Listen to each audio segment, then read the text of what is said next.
this video, I'm going to be covering the months of February and March and hopefully deriving some positive benefits from my Reddit comments. And how this is going to work is that I will scroll up and all of the answers are there for you to look at. All of my comments are there for you to see. You can pause the video, but I'm going to pick a few and hopefully see which ones are beneficial.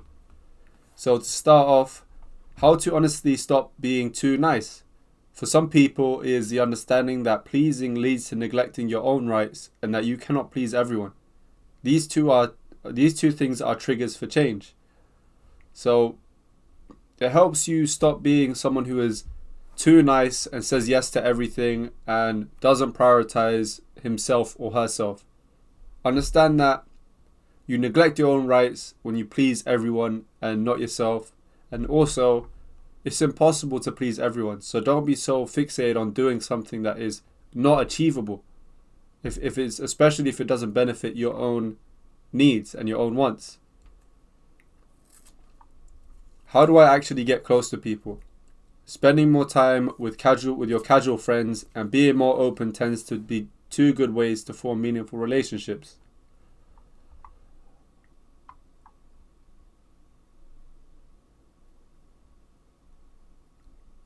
How can I make others take my opinion seriously? So the first thing to understand is that you cannot make others take your opinion seriously. That is out of your control. You cannot be so focused on things that are out of your control, because it's like trying to reach something that is too high up for you. A shelf that is so high up that whatever you do, you will not reach it. That is an example of something out of your control. Most important is taking your own opinion seriously. First, start taking your own opinion seriously, and then understand how you can project that and portray that and convey that to others. You must first value what you have to say in order for others to see the value. And you must be able to communicate that message for other people to understand. As long as you focus on what you can control, your life will be less stressful. Also, surround yourself with people who do respect you. So the advice of focusing on the things that you can control is a simple piece of advice that is scoffed at or overlooked because of how simple it is. But it's more difficult to apply it. And once you really start to apply it, then you'll see the positive changes that come with it. How do I handle escapism? How to fulfill the need that creates it and redirect it through better activities. Separate consuming and creating. You can either spend your entire life consuming or creating. Find a healthy balance. Set boundaries and rules that help you reduce the time you spend online. So this difference between consuming and creating, what I'm talking about is, for example, consuming content versus creating content, or consuming value versus producing and creating value. Either you're in this case, either you're a giver or a taker. Manage to find a split between the two, draw the line in the sand, and find a balance. So probably someone asked about books, great books to read, and I tell them that Mindset and Awaken the Inner Giant, or The Giant Within, are two great books. Make sure you check those insights out. I have them on my channel. They are very beneficial if you want to learn some advice.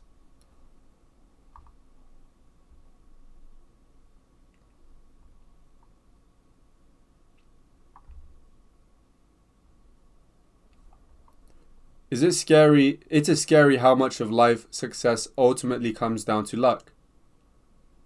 It is the way things are. Luck is always a factor. However, so is knowledge, skill, and talent. It is better to focus on the things you can control, and since luck is out of your control, try not to make it one of your core focuses. Now, there are ways that you can put yourself in a better position to capitalize on luck when it arrives, but luck itself is not something that you can create. It's not something within your control. It's something that is out of your control. So trying to spend a majority of the time focusing on control is very counterproductive. And like how I've mentioned with the difference between things you can control and cannot control, constantly focusing on things that you cannot control will lead to frustration, insanity, negative feelings.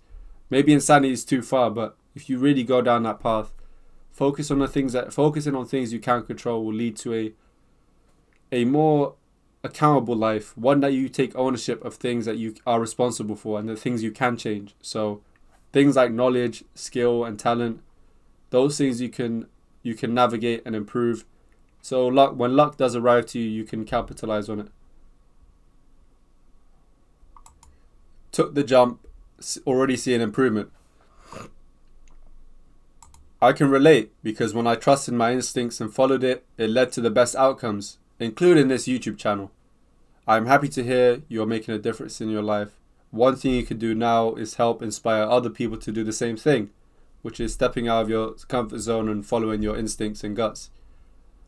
Even with this YouTube channel, there was a lot of doubts, a lot of things, negative resistances that really was a wall, a barrier for me to start and to keep going. But with time and as I've continued, I've been able to build a large footprint of great videos, which I'm very proud of, and hopefully it's an example for you to keep going at what you feel passionate. And if you have not started yet, then start now. It's not really too late for you. You can continue going as long as you say, I'm going to start now. That's the best starting point. I'm too undisciplined to live a good life. Focus on what you can do to improve your life. Think positively about your life and don't be too occupied with thinking about what you cannot control, what you can't do, and comparing yourself to others in an unhealthy way. So I think it's more with the Reddit that I've seen the theme of people focusing on things that they can't control, which is why they seem to be hitting this barrier, this wall that they can't break past. But it's because it's a wall that you're not really supposed to break past. If you look at other examples of things you can control, those are a lot easier to overcome, to improve on. How do I stop taking things personally? There is a book I read some time ago called The 4 Agreements by Don Ruiz. The second agreement is to not take anything personally. I think this would be to your benefit to read that part of that book specifically. Some things like understanding that people have different understandings, values and backgrounds from you. Not everything is about you and how you see things. And wanting better mental health for yourself are things that work towards not taking things personally. I think a key element is understanding that it's not all about you and everyone has their own perspectives on things. How to stop being over polite. I won't talk about that situation specifically, but it seems that you lack self-confidence and self-esteem. Work on being decisive, standing up for yourself, and understanding that everyone has their own values and understandings. So it is not possible to please everybody. Regardless of how you act, there will be someone upset about it. 2 books that will help with this is 6 Pillars of Self-Esteem and Leadership. I've been someone who is over polite, and it stems from my own insecurities, and that's why I can understand the position of being over polite in that way. Although it's nice on the surface, but some of it stems from problems within yourself that you need to figure out what is it. And it could be a lack of self-confidence and self-esteem that you use polite statements and flattery in a way to disregard any imperfections you have about yourself. And that's kind of the route I went across when I used to be over polite. It's good to be polite, but there is a difference between politeness and flattery. It's best to be genuine when you're giving advice. I mean, when you're giving what do you call it? When you're giving good words to someone. When you're giving good words to people, it's good to come from a genuine place. And sometimes it comes from your own insecurities. So looking into those can definitely help you. And I mentioned the 6 Pillars of Self-Esteem is a great way to figure out how can I boost my self-esteem. And leadership helps with standing up for yourself, being decisive.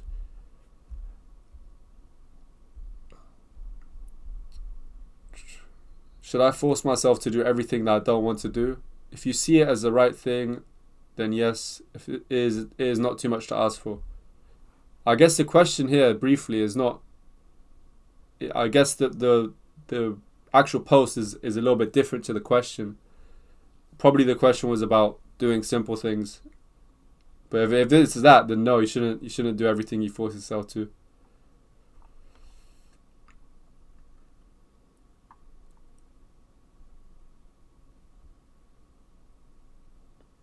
I feel like I've wasted my youth.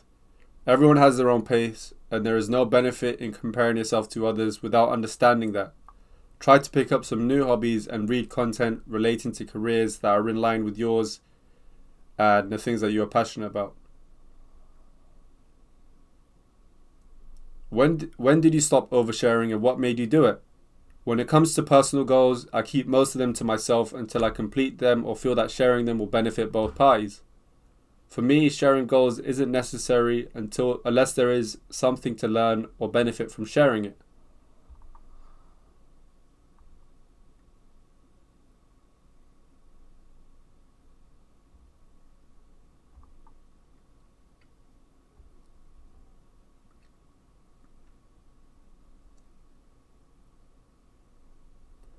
So this question is, how do people do it? But I'm assuming it's about how do people view life in a positive way when things are tough. It depends on how you view things. When you look at a cup of water filled halfway, are you a half empty or half full person? Also, fitting in time every week to do the things that you love can help your mental health so much. Yeah, prioritizing your mental health will definitely help a lot.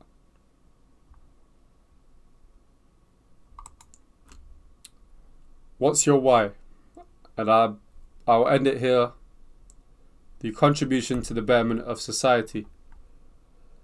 So we have, I think I have 2 more videos for the Reddit side of things with this question and answer. I hope this entire series has been one that is beneficial.